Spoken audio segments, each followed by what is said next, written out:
جملہ ہوا جملہ اسمیہ اور وہ ہوا جملہ فعلیہ. اچھا، انہوں نے علی گڑھ کالج میں تعلیم پائی.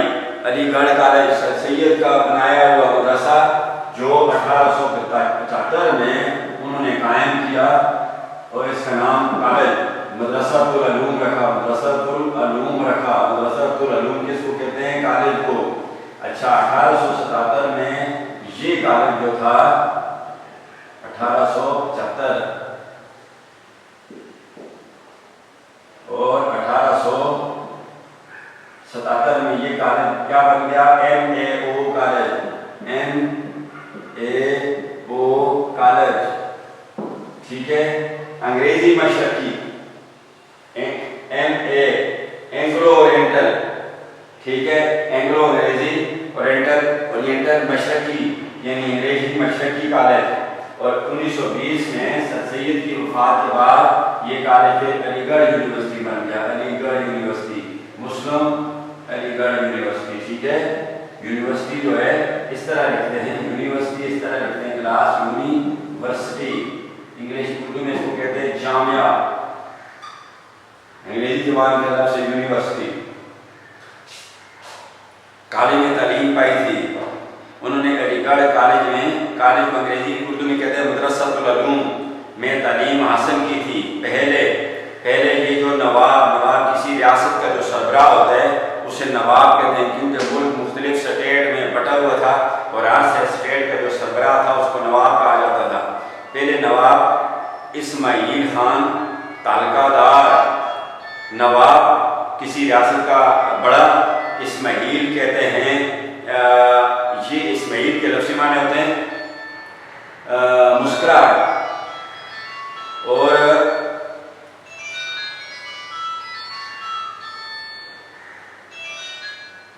مسکراہٹ لفظی معنی مسکراہٹ.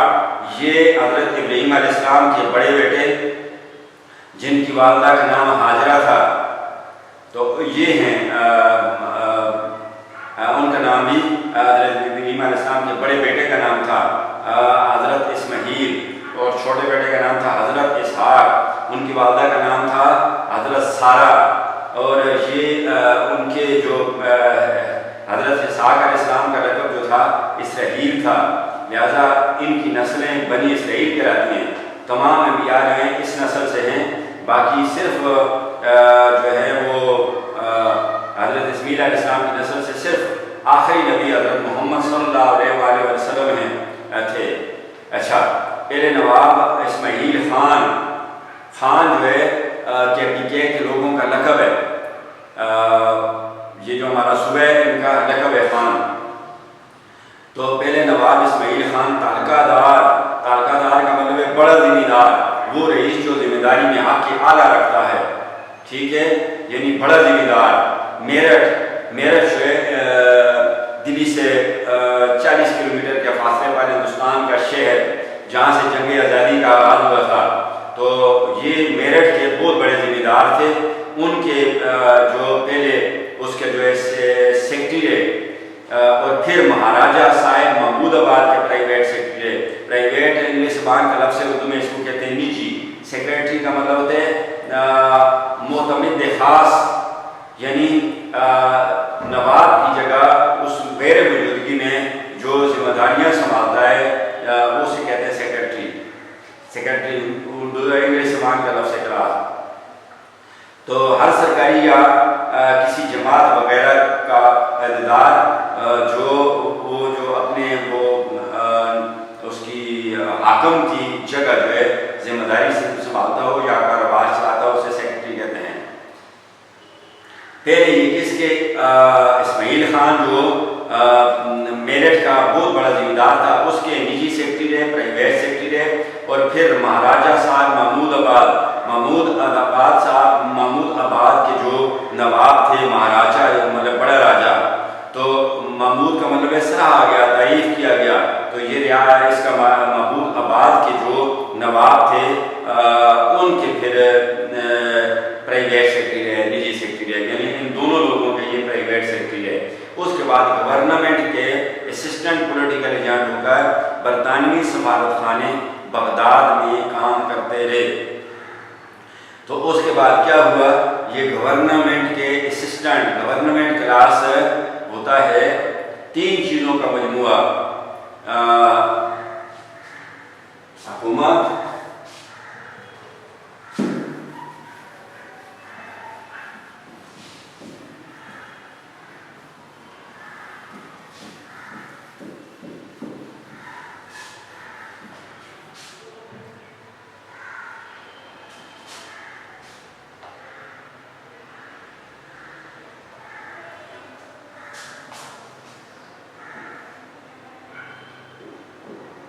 حکومت اس کو کہتے ہیں، یہ اس کے آرگنز آف دا گورنمنٹ، یعنی حکومت کے شعبے۔ 3 چیزیں مل کر گورنمنٹ کہلاتی ہیں کلاس، مقننہ، لیجسلیٹو، عاملہ، ایگزیکٹو،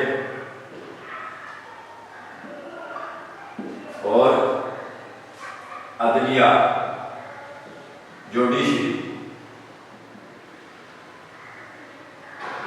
یہ 3 چیزیں مل کر کیا کہلاتی ہیں، حکومت، گورنمنٹ۔ کیا کہلاتی ہیں، گورنمنٹ یا حکومت 3 چیزوں کا مجموعہ ہوتا ہے۔ مقننہ، مقننہ جو کہ کلاس یہ قانون بناتی ہے، کیا کرتی ہے، قانون بناتی ہے۔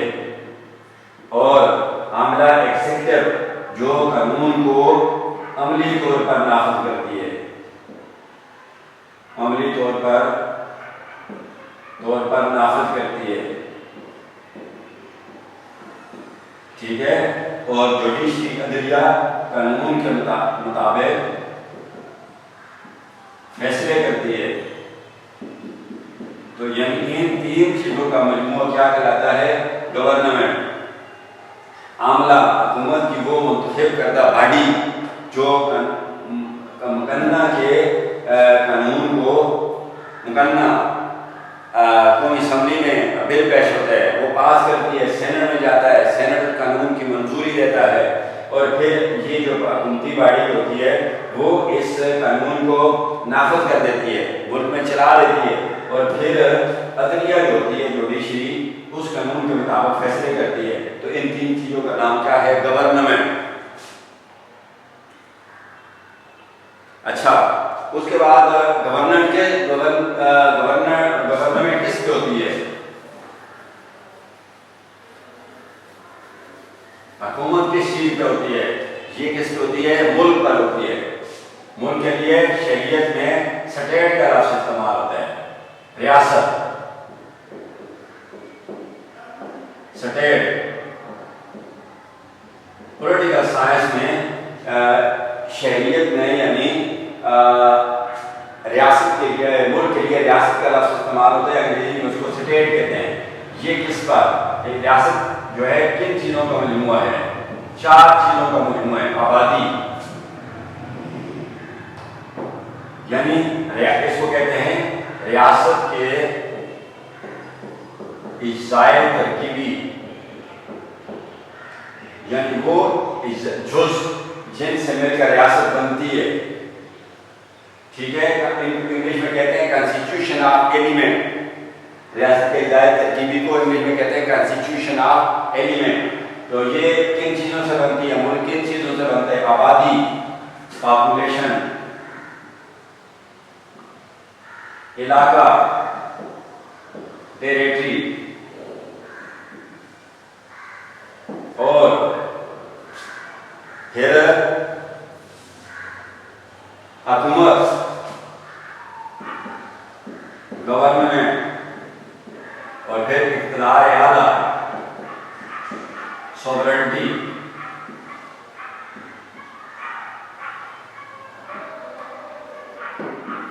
ٹھیک ہے، آبادی، کسی ملک کے لیے آبادی، پھر جغرافیہ یعنی علاقہ، اور اس پر حکومت، اور پھر اقتدار اعلیٰ جو حتمی فیصلہ کرتی ہے، حکومت کی وہ باڈی جو آخری فیصلہ کرتی ہے، اسے کہتے ہیں اقتدار اعلیٰ۔ تو یہ 4 چیزیں مل کر کیا بنتی ہے، ملک، ریاست بنتی ہے۔ ریاست کہا جاتا ہے ان 4 چیزوں کے بننے سے۔ اچھا گورنمنٹ میں ایکسپلین کر چکا ہوں۔ اچھا اس کے بعد پہلے یہ شجاعت ادرم نواب اسماعیل کے سیکرٹری رہے، اس کے بعد یہ راجہ صاحب محمود آباد کے پرائیویٹ سیکرٹری رہے، نجی سیکرٹری رہے، اس کے بعد گورنمنٹ کے اسسٹنٹ پولیٹیکل ایجنٹ، یعنی پھر گورنمنٹ برطانیہ نے ان کو پولیٹیکل ایجنٹ کا نائب، اسسٹنٹ نائب، انگریزی زبان کا لفظ ہے اسسٹنٹ نائب، نائب یعنی نائب پولیٹیکل ایجنٹ کا نائب بنا کر، پولیٹیکل سیاسی اور ایجنٹ کہتے ہیں کارندے کو، ایجنٹ کہتے ہیں کارندہ، کام کرنے والا، ایجنٹ ہو کر برطانوی سفارتخانہ ایمبیسی وہ دفتر جس میں سفیر اور اس کا عملہ جو ہے وہ کام کرے، اس کو ایمبیسی انگریزی میں کہتے ہیں۔ تو گورنمنٹ نے برطانیہ کا جو سفارت خانہ ایمبیسی بغداد میں تھی، وہ اس کا دفتر بغداد میں تھا، اس میں اس کو جو نائب سفیر، اسسٹنٹ پولیٹیکل ایجنٹ، نائب سفیر بنا کر ادھر بغداد میں بھیج دیا، عراق کے دارالخلافہ بغداد میں بھیج دیا۔ ابھی عراق کا دارالخلافہ ہے بغداد، اس میں برطانوی حکومت کا سفارت خانہ تھا، تو اس میں عراق کے دارالخلافہ میں جس طرح ہمارا دلی میں وہ ہمارا ایمبیسی ہے مختلف شہروں میں، خصوصاً یہ ایمبیسی جو رہتی ہے کیپیٹل میں ہوتی ہے، تو ایمبیسی کا دفتر جو ہے اسلام آباد میں ہے، دارالخلافہ میں مختلف ممالک اور ہمارے بھی پوری دنیا میں جو ملکوں میں ہمارے سفارت خانے میں موجود ہیں، تو ادھر انہوں نے گورنمنٹ نے اس کو بھیج دیا، ٹھیک ہے۔ اچھا بغداد سے واپسی پر جب بغداد میں اپنا وقت اس نے پورا کر دیا، ڈیوٹی پوری کر دی، پیریڈ پورا کر دیا، تو جب واپس ہوئے بغداد میں تو پھر یوپی میں، ہندوستان کے سب سے بڑا صوبہ یوپی، اتر پردیش، کس کی اپلیکیشن ہے؟ اتر پردیش میں، تو اتر پردیش میں اس صوبے میں گورنمنٹ نے ڈپٹی کلیکٹر کے عہدے پر فائز کیا، یعنی برطانوی سفارت خانے بغداد میں اپنی ڈیوٹی مکمل کرنے کے بعد جب شجاعت ادرم واپس آئے تو گورنمنٹ نے اس وقت گورنمنٹ میں انہیں ڈپٹی کا مطلب ہے نائب، کلیکٹر کا مطلب ہے وصول کرنے والا کلیکٹر، مالیہ وصول کرنے والا، حکومت کی طرف سے عوام پر جو ٹیکس ہوتا ہے اس کو وصول کرنے والے کہتے ہیں کلیکٹر، اور اس کا جو نائب ہوتا ہے اس کو کہتے ہیں ڈپٹی کلیکٹر کے عہدے پر، عہدہ رینک جی مرتبہ پر فائز کر دیا، لگا دیا، یعنی ادھر سے واپس آئے بغداد سے تو اتر پردیش میں یہ ڈپٹی کلیکٹر ان کو بنا دیا گیا۔ کچھ عرصہ مدت مسلم یونیورسٹی علی گڑھ میں رجسٹرار ہے، تو کلاس آپ کو بتاتا چلوں کہ ہائی کورٹ میں رجسٹرار ہوتا ہے، سپریم کورٹ میں رجسٹرار ہوتا ہے، مختلف محکموں میں رجسٹرار کی پوسٹ بھی ہوتی ہے، لہٰذا یونیورسٹی میں ہزارہ یونیورسٹی میں بھی رجسٹرار کا عہدہ ہے، اور رجسٹر میں درج کرنے والا، تو یہ کی پوسٹ ہوتی ہے، اچھا خاصا گزٹڈ افسر ہوتا ہے۔ تو مسلم یونیورسٹی جو علی گڑھ تھی سر سید کی قائم کردہ، ابھی میں نے آپ کو بتایا کہ 1920 میں سر سید کی وفات کے بعد یہ مسلم یونیورسٹی علی گڑھ بن گئی تھی، اس میں ان کو رجسٹرار لگا دیا گیا، ملازمت سے سبکدوش ہونے کے بعد انتقال کیا، اور جب یہ ریٹائر ہو گئے ملازمت کے بعد، کلاس جب 60 سال مدت ملازمت پوری ہو جاتی ہے تو آٹومیٹکلی بندہ ریٹائر ہو جاتا ہے، انگلش میں کہتے ہیں ریٹائر، اردو میں کہتے ہیں سبکدوش، تو سبکدوش ہو گئے۔ اس کے بعد انتقال کیا، انتقال کا لفظ کلاس اکثر مرنے والے کے لیے استعمال ہوتا ہے، اور یہ اس لیے استعمال ہوتا ہے، انتقال کا مطلب ہوتا ہے ایک جگہ سے دوسری جگہ چلے جانا، چونکہ بندہ اس جہان سے اگلے جہان میں چلا جاتا ہے، اس لیے اس کے لیے انتقال کا لفظ بھی استعمال ہوتا ہے، اور انتقال کا لفظ زمینوں کی، مکانوں کی یا جائیداد کی خرید و فروخت کے لیے بھی استعمال ہوتا ہے، کیونکہ زمین ایک آدمی کے نام سے دوسرے نام کے نام پر منتقل ہو جاتی ہے، یعنی ایک آدمی کے نام سے دوسرے نام پر چلی جاتی ہے، اس لیے ادھر انتقال کا لفظ استعمال ہوتا ہے۔ ان کا طرز نگارش، طرز کہتے ہیں طریقہ نگارش لکھنے کا، چست، موزون، ترکیب کی جمع، ایک سلیقہ ہوتا ہے لکھنے کا بھی، ایک سلیقہ ہوتا ہے، اسے ترکیب کہتے ہیں۔ اصطلاح علم نحو میں، یعنی علم نحو میں کی اصطلاح میں، ٹرم میں جملے کے ہر لفظ کے متعلق بتانا کہ وہ اسم، صفت، فعل وغیرہ کیا ہے، تو اس کو کیا کہتے ہیں چست ترقی یا بہترین طریقہ لکھنے کا۔ سجاد حیدر اردو میں ادب لطیف کے موجد ہے۔ ادب لطیف ایسا وہ ادب جس میں تخیل اور جذبات ہو۔ ادب لطیف کس کو کہتے ہیں؟ وہ لٹریچر جس میں سوچ اور جذبہ شامل ہو، کیونکہ تخلیق کی خواہش ہر انسان کی فطرت میں شامل ہے۔ ہر آدمی چاہتا ہے کہ میں کوئی چیز نئی چیز بناؤں، کوئی نئی چیز پیش کروں۔ دیکھیں ہم چونکہ لکھ نہیں سکتے، لیکن ہمارے اندر جو ہم کسی سفر پہ جاتے ہیں، کسی ڈنر پہ جاتے ہیں، کسی لنچ پہ جاتے ہیں، کسی پکنک پہ جاتے ہیں، تو وہ فطری خواہش ہوتی ہے کہ واپس آتے ہیں تو اپنے گھر والوں کو بتاتے ہیں یا اپنے دوستوں کو آ کے بتاتے ہیں کہ میں پکنک پہ ہم گئے تھے، وہاں ایسا ہوا تھا، یہ ہوا تھا، وہ ہوا تھا، اور زبردست قسم کا موسم تھا۔ تو یہ نیچرلی انسان کی فطرت ہے کہ جو کچھ اس پر گزرتی ہے یا وہ جو کچھ دیکھتا ہے وہ دوسرے کو بتاتا ہے۔ تو یہ انسان کی تو چونکہ یہ لوگ دیکھ سکتے ہیں تو یہ جو کچھ یہ دیکھتے ہیں اس کو یہ لکھتے ہیں، تو اس کو فطرت ہے، چونکہ انسانی فطرت میں یہ چیز شامل ہے کہ جو کچھ اس پر بیتتی ہے، جب دیکھتا ہے دوسروں کو بتاتا ہے، یہ لکھ کے بتاتے ہیں۔ اور اسی جبلی خواہش اور اسی فطرتی خواہش سے کیا پیدا ہوتا ہے؟ آرٹ، فن پیدا ہوتا ہے۔ اس سے آرٹ پیدا ہوتا ہے، فن پیدا ہوتا ہے کہ اس میں کوئی مادی نفع۔ اچھا، اب آرٹ اور دوسرے علوم میں یہی فرق ہے کہ اس میں کہ آرٹ میں کوئی مالی نفع جو ہے اس کا مقصد نہیں ہوتا ادیب کا کہ کوئی میں مالی نفع کماؤں، اس لیے نہیں لکھتا کہ مجھے مالی فائدہ ہو۔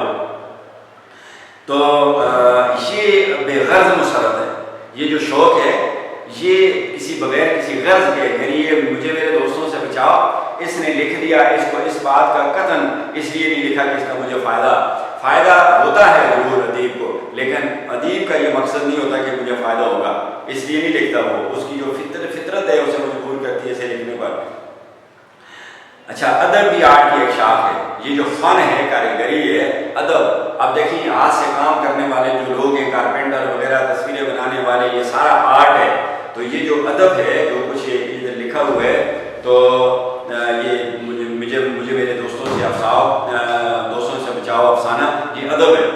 تو یہ ادب جو ہے یہ بھی آرٹ کی ایک شاخ ہے، اور جسے فن لطیف بھی کہا جاتا ہے، یہ بھی آرٹ کی ایک شاخ ہے، اور اس کو کیا کہا جاتا ہے؟ فن لطیف۔ یہ تعریف جو ہے فن لطیف کی، ادب لطیف بھی کہا جاتا ہے اور فن لطیف بھی کہا جاتا ہے۔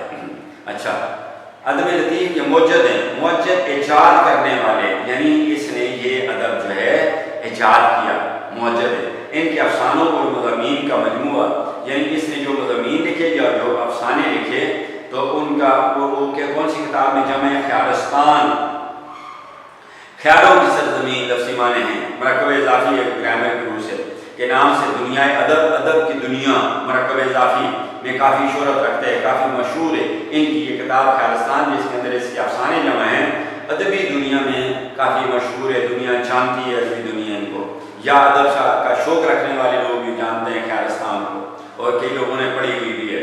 انہوں نے اردو افسانہ نگاری کو خوبصورت ترجموں سے مالا مال کیا۔ اس کے علاوہ خود بھی افسانے لکھے، اس کے علاوہ انگریزی کے کئی افسانے جو ہیں انہوں نے اردو میں ٹرانسلیٹ کیے، کئی افسانے انہوں نے اردو میں ٹرانسلیٹ کیے کلاس، اور ترکی کے کئی افسانے اردو میں ٹرانسلیٹ کیے، مختلف زبانوں کے جو یہ افسانے انہوں نے اردو میں ٹرانسلیٹ کیے، مالا مال کیا، بھر دیا، یعنی ایسے خوبصورت ترجمے کیے کہ اردو افسانہ نگاری کو مالا مال کیا، بھر دیا، یعنی بہت سے افسانے جو ہیں اردو ادب کے اندر، کئی تو خود لکھے اور کئی ترجمے کیے۔ ان کے افسانوں کی 3 خصوصیات ان کے